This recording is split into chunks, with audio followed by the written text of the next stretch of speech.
Γεια σας, επιτέλους ήρθε η ώρα να κάνω αυτό το βίντεο. Αυτό το βίντεο γίνεται για να σας ευχαριστήσω όλους σας, γιατί πραγματικά αυτό που γίνεται είναι απίστευτο.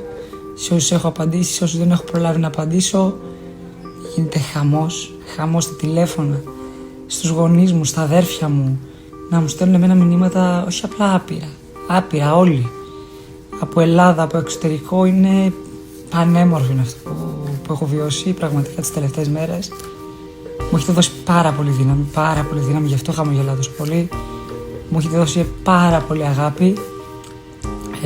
Πάνε καλά τα πράγματα, δόξα τω Θεώ.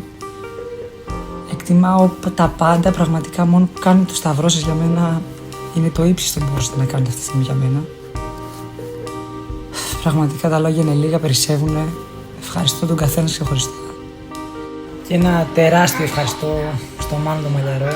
Αδερφέ μου, ό,τι και να πω για είναι λίγο, πραγματικά.